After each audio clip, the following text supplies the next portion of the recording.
Chapter 3 Pairs of Linear Equation in Two Variables Exercise 3.3 Question number है हमारा 3. Form the pair of linear equation for the following problems and find their solution by substitution method. देखो क्या कहता है, सबसे पहले क्या करना है, हमें लीनियर इक्वेशन बनानी है, फिर उसके सोल्यूशन निकालने हैं. कौन से मेथड से? सब्स्टिट्यूशन मेथड से. फर्स्ट पार्ट दिया हुआ है, the difference between two numbers is 26 and one number is 3 times the other, find them. तो क्वेश्चन है, हमारे पास कोई भी दो नंबर ले लो, उनका डिफरेंस 26 है और एक नंबर 3 टाइम्स दूसरे के है. देखो मैं आपको समझाता हूं. लेट कर लो, let x and y are two numbers, ठीक है, और ये भी मान लो उनमें से x जो है वो y से बड़ा है. ठीक है, हमने मान लिया x y से बड़ा है. अब इन दोनों का डिफरेंस, तो अकॉर्डिंग टू क्वेश्चन इन दोनों का डिफरेंस x माइनस वाई कितना दिया हुआ है? 26. इस इक्वेशन को फर्स्ट ले लो, ठीक है. फिर नेक्स्ट कहता है वन नंबर x हो गया, इसको आप इक्वल टू ले लो. 3 टाइम्स होता है मल्टीप्लाई, 3 टाइम्स दी अदर है हमारा y, तो मतलब 3y. ये बन गई हमारी सेकंड इक्वेशन. अब हमने क्या करना है, यहां पे कौन सा मेथड अप्लाई करना है? Substitution method. सब्स्टिट्यूशन मेथड में क्या करना होता है, एक की इक्वेशन दूसरे में डाल देनी है. तो हम क्या करेंगे, x की वैल्यू उठा के यहां डाल देंगे फर्स्ट में. तो देखो क्या कर रहे हैं, सेकंड की वैल्यू हम किस में डाल रहे हैं? फर्स्ट में. तो x की जगह यहां लिखो 3y, तो ये बनेगा 3y minus Y equal to 26. ये बनेगा 2y इक्वल टू 26. ये 2 इधर ले आओ, तो y आ जाएगा 26/2, ये कैंसल, तो y आ गया 13.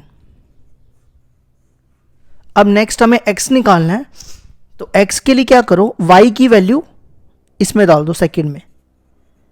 y equal to 13 in second, तो x आ जाएगा 3 इंटू 13, तो ये बनेगा 39.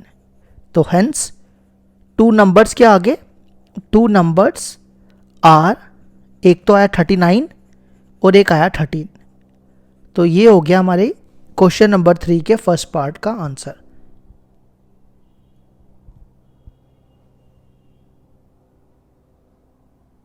क्वेश्चन नंबर 3 का सेकंड पार्ट है, the larger of the two supplementary angles exceed the smaller by 18 degrees, find them.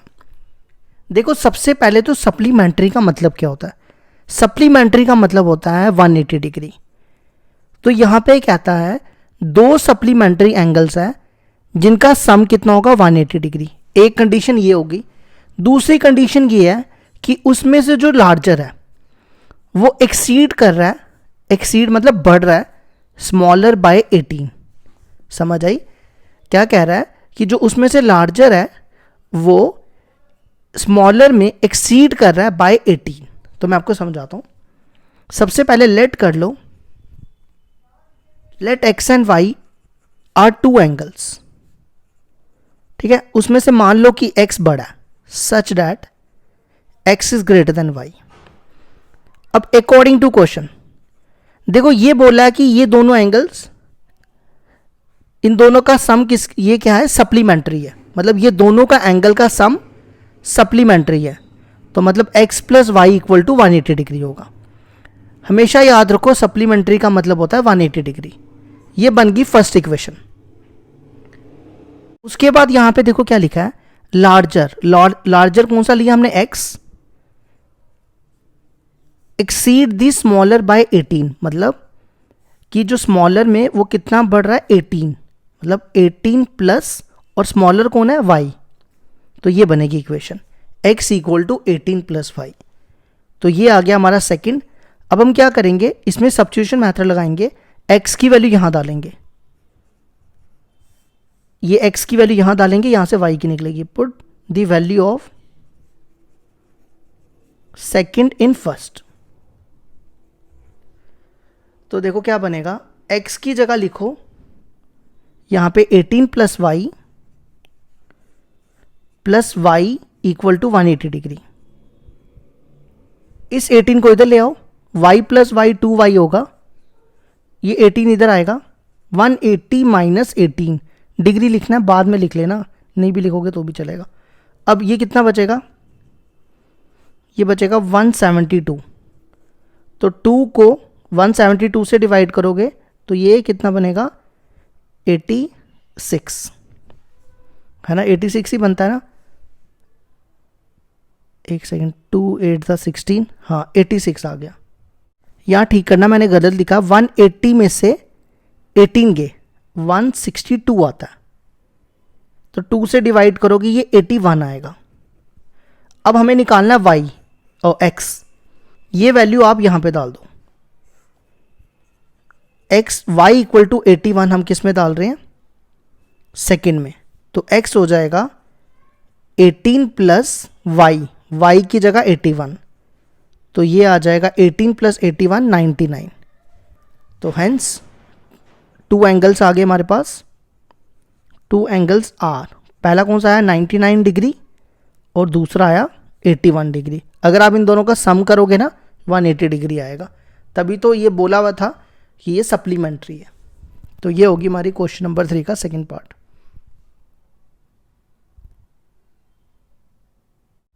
Question number 1 का थर्ड पार्ट है, the coach of a cricket teams buy 7 bats and 6 balls for rupees 3800। Later she buys 3 bats and 5 balls for rupees 1750. Find the cost of each bat and each ball. देखो question कहता है, एक coach है, उसने 7 bat और 6 balls इतने rupees की खरीदी। उसी तरह उसने दोबारा 3 बैट्स और 5 बॉल्स इतने रुपीस की खरीदी। तो हमें बताना है एक बैट और एक बॉल की कॉस्ट क्या होगी। ठीक है, तो लेट कर लेते हैं, मान लो x और y, let x and y be the cost of bat and ball, each लिख लेना, बैट एंड बॉल रिस्पेक्टिवली।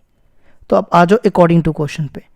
देखो अगर एक बैट की कॉस्ट x है तो 7 बैट की कॉस्ट कितनी होगी, 7x है ना।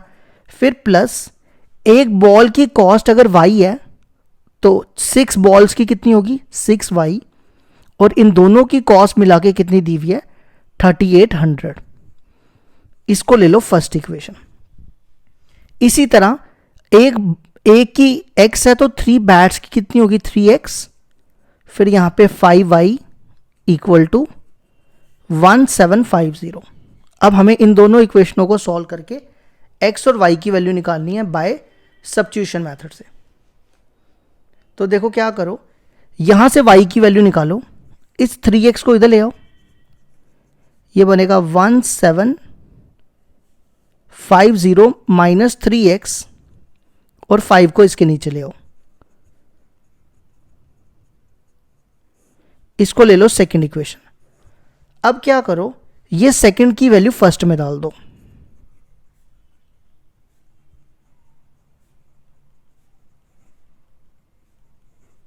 यहां पे लिखो 7x प्लस 6y, y की जगह आपको ये पूरी वैल्यू लिखनी है, 1750 minus 3x upon 5 equal to 3800। अब इसको सॉल्व करते हैं, ठीक है। तो ये देखो क्या आएगा,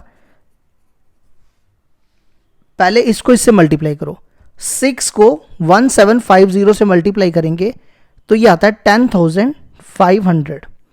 6 को इससे मल्टीप्लाई करेंगे 18x अपॉन 5 इक्वल टू 3800।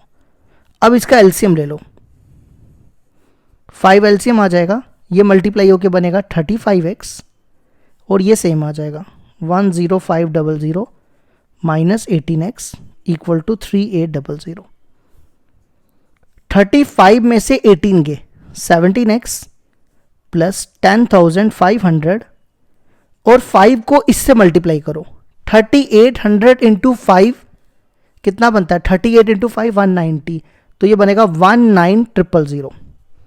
अब इसको इधर ले आओ तो 17x हो जाएगा 19000 माइनस 1000, ये बनेगा 17x। कितना माइनस होगा? 19,000 में से 10,500 गए तो ये बचेगा 8500। अब 17 को इसके नीचे ले आओ तो ये बनेगा 8500 अपॉन 17। 17 5 85 होता है, तो x की वैल्यू कितनी आ गई? 500। अब आपने क्या करना है, y की वैल्यू निकालने के लिए यहां पे x की वैल्यू डाल देनी है सेकंड में, ठीक है? तो वही करने जा रहा हूं मैं। x की वैल्यू हम किस में डाल रहे हैं? सेकंड में, इन सेकंड। मैं यहां पे सेकंड लिख देता हूं। सेकंड था हमारे पास 1750 माइनस 3x अपॉन 5, इसमें डालो x की वैल्यू, ये बनेगा 1750 माइनस 3 इंटू एक्स की वैल्यू देखो कितनी है? 500 अपॉन 5, तो ये बनेगा 1500 अपॉन 5। 750 में से ये बचेगा 250, 250 अपॉन 5 करोगे तो 50 आ जाएगा। तो कॉस्ट ऑफ ईच बैट, पहले बैट था बॉल था, बैट लिया था हमने, बैट की कॉस्ट आ गई 500 रुपीज़, 500, और cost of each ball, ball की प्राइस आ गई 50।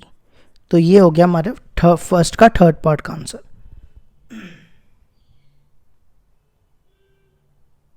क्वेश्चन नंबर 1 फोर्थ पार्ट है हमारे पास। The taxis charges in a city consist of a fixed charge together with the charge for the distance covered. For the distance of 10 km, the charge paid is rupees 105, and for a journey of 15 km, the charge paid is rupees 155. What are the fixed charges and the charge per kilometer? How much does a person have to pay for traveling a distance of 25 km? देखो मैं आपको समझाता हूँ। ये हमारी मान लो एक taxi है, ठीक है? इसमें दो टाइप्स के चार्जेस हैं। एक तो है फिक्स चार्ज। फिक्स चार्ज मतलब कि आप इसमें बैठोगे तो आपको कुछ ना कोई चार्ज देना है, तो उस फिक्स चार्ज को आप एक्स मान लो। सिर्फ बैठने का चार्ज हमारा मान लो एक्स है। फिर ये कहता है पर किलोमीटर के हिसाब से 20 को चार्ज करना है, वो हम वाई मान लेते हैं, ठीक है? ये टैक्सी है, इसमें दो टाइप के चार्जेस लग रहे हैं। एक तो लग रहा है फिक्स चार्ज, फिक्स चार्ज मतलब बैठने का चार्ज, और 1 किलोमीटर के हिसाब से, पर किलोमीटर के हिसाब से, ये दो चार्जेस है। अब ये कहता है, वो तो मैंने आपको यहाँ तक बता दिया, यहाँ तक तो यही मतलब है कि एक फिक्स चार्ज लग रहा है और चार्ज लग रहा है पर किलोमीटर के हिसाब से। देखो कहता है for the distance of 10 kilometre the charge paid is rupees 105। अगर ये 10 किलोमीटर ट्रैवल करता है तो इसको 105 रुपये देने हैं। अगर ये 15 किलोमीटर ट्रैवल करता है तो इसको 155 रुपीज़ देने हैं। तो हमें निकालना है फिक्स चार्ज जिसको हमने एक्स माना है, और हमें निकालना है चार्ज पर किलोमीटर जिसको हमने वाई माना है। उसके बाद क्वेश्चन ये भी है, how much does a person have to pay for travelling a distance of 25 kilometre. मतलब हमें ये बताना है कि 25 किलोमीटर के बाद, जैसे इसने 10 किलोमीटर का इतना चार्ज दिया, 15 किलोमीटर का इतना चार्ज दिया, तो हमें बताना है 25 किलोमीटर का ये कितना चार्ज पे करेगा, ठीक है? तो लेट कर लो X be the fix charge, X be the fix charge, और वाई को ले लो and Y be the charge per kilometre. 1 kilometre का हमने वाई मान लिया, ठीक है? अब आ जाओ अकॉर्डिंग टू क्वेश्चन पे। देखो इसने क्या कहा है, 10 किलोमीटर का चार्ज 105 रुपये है, तो 10 किलोमीटर को हमने एक चार्ज का कितना था वाई। अब देखो फिक्स चार्ज तो इसमें ऐड होगा ना, तो देखो क्या बनेगा एक्स प्लस एक चार्ज का कितना, 1 किलोमीटर का कितना चार्ज है वाई, तो 10 किलोमीटर का कितना होगा 10 वाई, है ना, इक्वल टू 105। समझ आई मेरी बात? देखो इसमें मैंने फिक्स चार्ज इसलिए ऐड किया क्योंकि उसको स्टार्टिंग में फिक्स चार्ज के पैसे तो पे करने ही हैं। और दूसरा मैंने लिखा 10y, 1 किलोमीटर का चार्ज मैंने y लिया तो 10 किलोमीटर का चार्ज 10y होगा, और ये दोनों मिला के 105 दिया हुआ है। ठीक है, इसी तरह दूसरी इक्वेशन में 15 किलोमीटर का चार्ज 155 है, तो इसमें भी फिक्स चार्ज तो लगेगा। अब 15 किलोमीटर का वो बनेगा 15y इक्वल टू 155। अब हमें इन दोनों को सॉल्व करके x और y की वैल्यू निकालनी है, फिर उसके बाद हमें निकालना है 25 किलोमीटर का उसने कितना चार्ज दिया। तो देखो यहाँ से ना कहीं से भी निकाल लो, यहाँ से निकाल लो, x की वैल्यू आएगी 155 माइनस ये 15y इधर ले आओ, इसको ले लो सेकंड, ये वैल्यू उठा के फर्स्ट में डाल दो।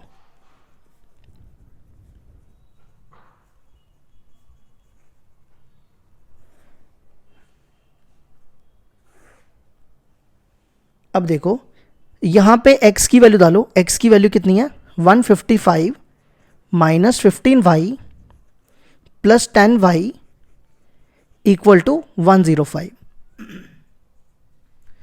माइनस 50, ये 155 को ना उधर ले जाओ, ये मैं इधर लेके जा रहा हूँ और इन दोनों को माइनस करेंगे तो ये आएगा माइनस 5y, 15 में से 10 गए 5, इसको उधर ले जाओ 105 माइनस 155, 105 में से ये कितने बचेंगे माइनस 50, माइनस माइनस कैंसिल, तो y आ जाएगा 50/5, तो ये कितना हो गया 10, तो y आ गया 10 किलोमीटर, नहीं y आ गया हमारा 10 किलोमीटर, नहीं ₹10। अब उसके बाद हमें x निकालना है, ये वाली वैल्यू सेकंड में डाल दो, y की वैल्यू हम 10 इन सेकंड में डाल रहे हैं, तो क्या आएगा x equal to 155 minus 15y, y की जगह 10 डालो, तो ये बनेगा 155 माइनस 150, तो ये आ गया 5। ठीक है, तो हमारा फिक्स चार्ज क्या आ गया, x को हमने फिक्स चार्ज लिया था वो आ गया ₹5, और फिर हमने चार्ज पर किलोमीटर y लिया था, चार्ज पर किलोमीटर को y लिया था, तो y कितना आया ₹10। अब हमें निकालना था, उसके बाद हमें निकालना था 25 किलोमीटर के लिए उसने कितना पे किया। देखो जैसे हमने यहाँ इक्वेशन बनाई ना, तो 25 के लिए भी ऐसे ही बनेगा, 25 के लिए क्या बनेगा x प्लस 25y, ऐसे बनेगा x प्लस 25y, तो ये आ जाएगा चार्ज फॉर 25 किलोमीटर, क्या बनेगी x प्लस 25y, ये हमारा फिक्स चार्ज हो गया और ये चार्ज पर किलोमीटर हो गया। फिक्स चार्ज कितना निकला 5 और चार्ज पर किलोमीटर 10, तो ये हो गया 5 प्लस 25 इंटू 10 250, 250 प्लस 5 ₹255, तो इसने 25 किलोमीटर के लिए इतनी पेमेंट की।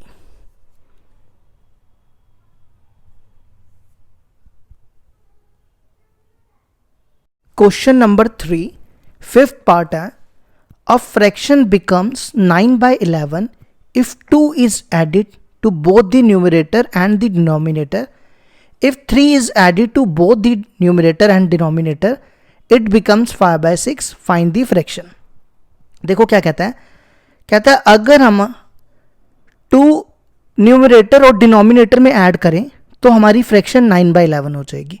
इसी तरह अगर हम न्यूमरेटर और डिनोमिनेटर में 3 ऐड करें तो हमारी फ्रैक्शन 5/6 हो जाएगी। तो बताओ कि वो फ्रैक्शन क्या होगी। तो देखो लेट कर लेते हैं, लेट दी फ्रैक्शन किस फॉर्म में होती है, x/y की फॉर्म में। ठीक है, अब आ जाओ अकॉर्डिंग टू क्वेश्चन, ये न्यूमरेटर है और ये डिनोमिनेटर है।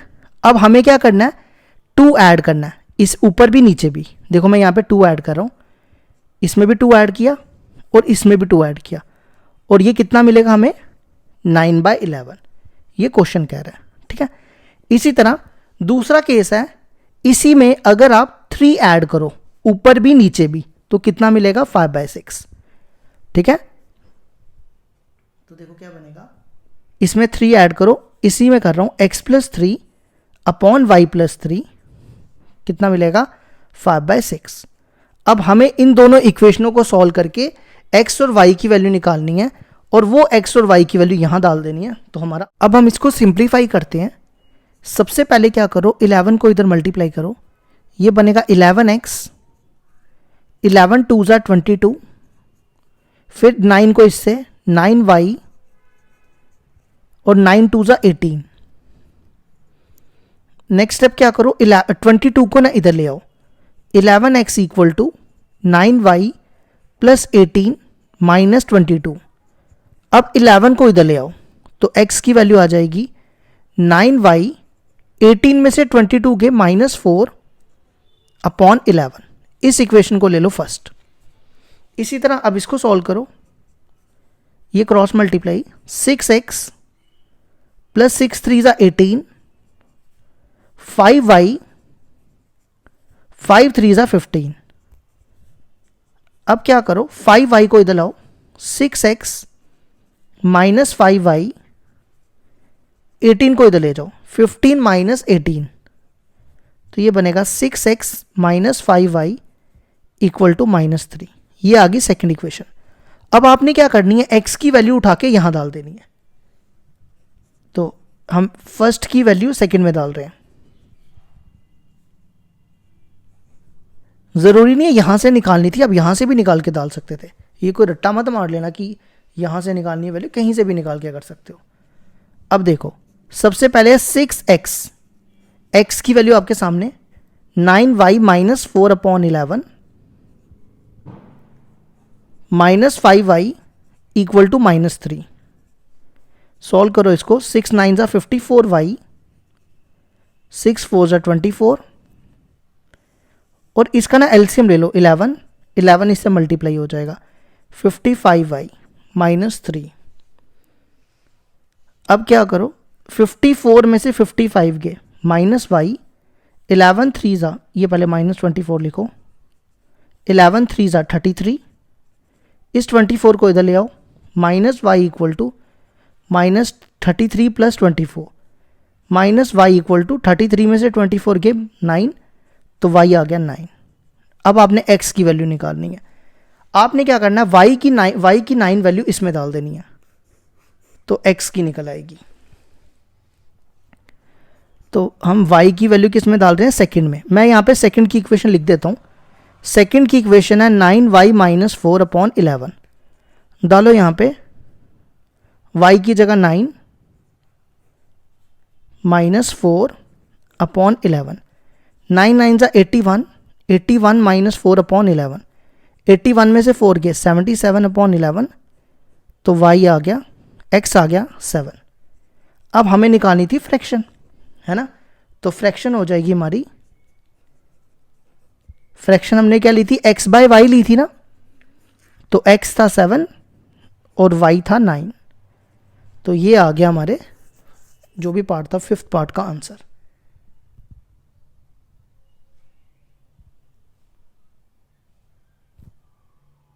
क्वेश्चन नंबर 3 का 6th पार्ट है, 5 years hence the age of Jacob will be 3 times that of his son. 5 years ago Jacob age was 7 times that of his son. What are their present ages? देखो क्या कहता है, 5 years hence, hence मतलब later, मतलब आगे। Jacob की जो as थी वो अपने बेटे से, सन से 3 टाइम्स ज़्यादा थी, ठीक है। और इसी तरह 5 years ago, 5 years ago मतलब 5 साल पहले जेकॉब की एज 7 टाइम्स ज़्यादा थी अपने सन से। तो हमें बताना है कि दोनों की प्रेजेंट एज क्या होगी। तो लेट कर लेते हैं, let x and Y be the present ages of Jacob and his son. ठीक है, अब हम एक एक करके केस बनाएंगे। देखो केस फर्स्ट आ जाओ। पहला केस है 5 years hence। अब सुनना ध्यान से, 5 years hence। अब मुझे बताओ, अगर आज जेकॉब की एज x है तो 5 साल के बाद कितनी होगी, जेकॉब एज कितनी हो जाएगी, x+5, और उसके सन की एज, सन एज कितनी हो जाएगी, अगर अभी y है तो 5 साल बाद y+5। अब आ जाओ अकॉर्डिंग टू क्वेश्चन पे। ये देखो क्या कहता है कि जो जेकॉब है, जेकॉब मैं जे से डिनोट करता हूं, Jacob 3 times of his son, मतलब जेकॉब जो है वो 3 टाइम्स हो जाएगा अपने सन के 5 ईयर्स लेटर पे। मतलब जेकॉब की एज कितनी है, x+5 इक्वल टू 3 टाइम्स सन, सन की एज देखो कितनी है, y+5। ये बना हमारी पहली इक्वेशन। ठीक है, अब इसको पहले सॉल्व करते हैं, फिर दूसरी इक्वेशन बनाते हैं।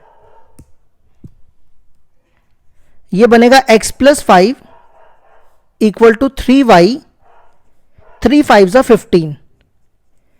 यहां से ना x की वैल्यू निकाल लो, 5 को इधर ले आओ, ये 5 इधर आएगा, 3y + 15 - 5, तो x हो जाएगा 3y + 10। ये बन गई हमारी पहली इक्वेशन। ठीक है, अब आ जाओ दूसरी इक्वेशन पे। दूसरी इक्वेशन के लिए ये क्या कहता है, 5 ईयर्स एगो जेकॉब, यहां लिख रहा हूं मैं आपके लिए, 5 ईयर्स एगो जेकॉब जो है वो अब 7 टाइम्स हो जाएगा अपने सन से, मतलब 7 टाइम्स ज्यादा हो जाएगी उसकी एज अपने सन से। तो हम केस सेकंड ले लेते हैं, केस सेकंड। अब आ जाओ 5 ईयर्स एगो, अगर जेकॉब की एज x है, जेकॉब की एज x है, तो 5 साल पहले कितनी होगी, x-5, 5 कम हो जाएंगे। इसी तरह सन की एज कितनी हो जाएगी, y-5।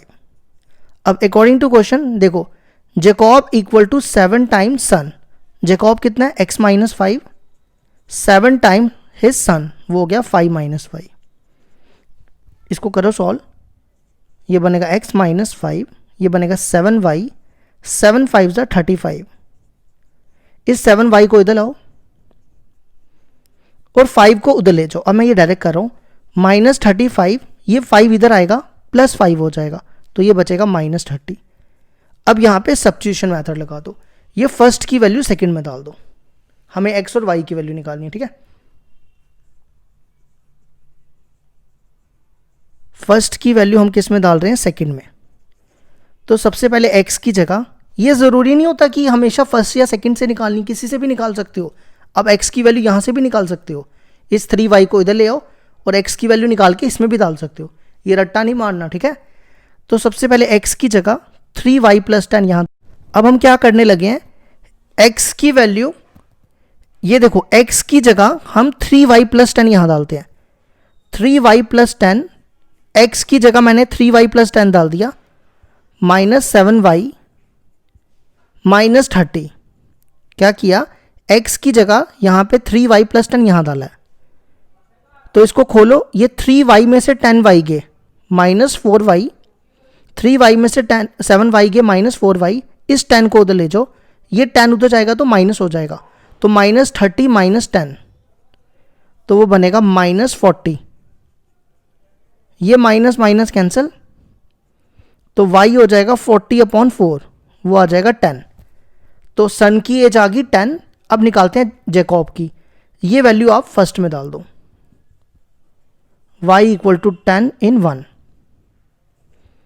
तो x आ जाएगा 3 इंटू, यहां डालो y की वैल्यू 10, 3 इंटू 10 + 10, ये बनेगा 30 + 10 40।